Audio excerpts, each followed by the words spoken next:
देखिए, हरियाणा तो कानून व्यवस्था को बिगड़ने नहीं देगा किसी भी कीमत पे, और मैं समझता हूँ दिल्ली जाने का कोई औचित्य भी नहीं है। अपने अपने प्रदेश में अपनी सरकारों से बात करें तो दिक्कतें दूर हो जाती हैं उनकी। वहाँ हमारे प्रदेश में हमारे सीएम साहब ने सारे किसानों की समस्याओं को सॉल्व कर दिया। 24 फसलें हम रेट पे खरीदते हैं, जिसमें से 3 फसलों की बात आई थी, वो अगर कोई किसान बोएगा तो वो भी खरीद लेंगे। जो रास्ता देने की बात है कि शंभू बॉर्डर पर रास्ता हरियाणा सरकार देगी, क्या कोई तैयारी है रास्ता देने की? देखिए, हमारी सरकार, हमारे सीएम साहब उस पर कोई फैसला करेंगे तब बात करेंगे आपसे।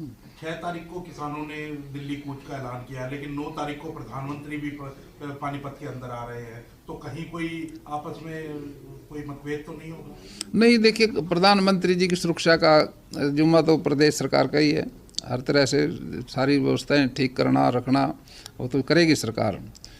किसी तरह के कोई कानून व्यवस्था ना बिगड़े, ये हमेशा सरकार सोचती है और इसको काम करेगी।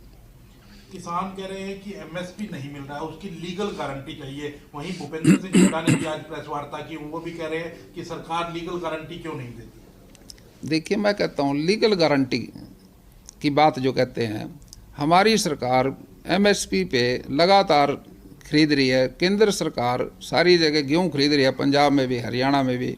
ऐसा तो कुछ नहीं है अभी खरीदती नहीं। धान भी एमएसपी खरीदा जाता है, 24 फसलें खरीदी जाती हैं। ये सरकार का आदेश है और सरकार इसको पूरा कर रही है, गारंटी के साथ तो ले खरीद रही है। लेकिन भूपेंद्र सिंह हुड्डा कह रहे हैं घोषणा तो कर दी सरकार ने 24 फसलें एमएसपी पर खरीदने की, लेकिन एमएसपी पर खरीदे तो नहीं जा रही, धान भी नहीं खरीदा गया। नहीं, ऐसा कोई अगर किसी का कोई धान नहीं खरीदा जाता, किसी पे कोई शिकायत करता है तो वो शिकायत करे तो उस पर कार्रवाई करेंगे। एक पराली को लेकर के कोई अब किस तरह की कोई घटना सामने आ रही है, या कोई अधिकारियों के ऊपर कोई कार्रवाई आप कर रहे हैं? देखिए, अधिकारियों पे पहले 24 हमारे एग्रीकल्चर ऑफिसर ब्लॉक के थे, वो सस्पेंड हुए थे कार्रवाई में, और उसके बाद काफ़ी सरकार ने सख्ती भी करी है। और सेटेलाइट के ज़रिए से जो केस आए, 1406 केस आए थे, लेकिन कृषि से संबंधित वो 683 थे, जिन पे एफआई दर्ज हुई है 655 पे, और जुर्माना भी हुआ हमारा 21 लाख प्लस, और जिसमें से 16 लाख की गराई भी हुई है, अभी आए हैं, बाकी कुछ अभी और है। सरकार इस मसले पे सब्सिडी भी दे रही है, किसान भाइयों से अनुरोध कर रही है, भाई आप 1,08,82 मशीनें तो पहले हैं, अब जो नए केस आएंगे अब सब्सिडी और दी जाएगी। और जो आगजनी के केस हैं वो हर साल कम हो रहे हैं, इस बार भी कम हुए हैं, अगली बार नामात्र के ही शायद कोई इक्का दुक्का रहे ना, तो सारे खत्म हो जाएंगे। क्योंकि सरकार इस मसले में पराली प्रबंधन में किसानों को सब्सिडी दे रही है और उनको समझा भी रही है। पराली अगर हम खेत में खपा देते हैं उससे हमारी पैदावार भी बढ़ती है और समस्या भी समाधान हो जाता है उससे।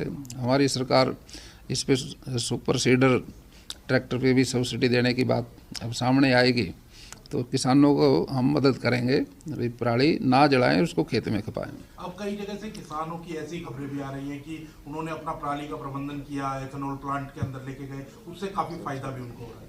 हाँ, अच्छी बात है, काफ़ी फायदा हो उससे, कोई इसमें तो अच्छी बात, अच्छी समाचार है ये। और पराली से कुछ किसानों ने पैसे भी कमाए हैं, ये भी सूचना अच्छी है। इस तरह से किसान भाई करेंगे तो और ज़्यादा हमारे को मदद मिलेगी, पॉल्यूशन कम होगा और उससे हवा साफ रहेगी। डीएपी यूरिया का तो आप कोई किल्लत नहीं है किसी प्रकार की? डीएपी यूरिया विदेश से आता है, अब लगातार ट्रेनें आ रही हैं हमारे प्रदेश में।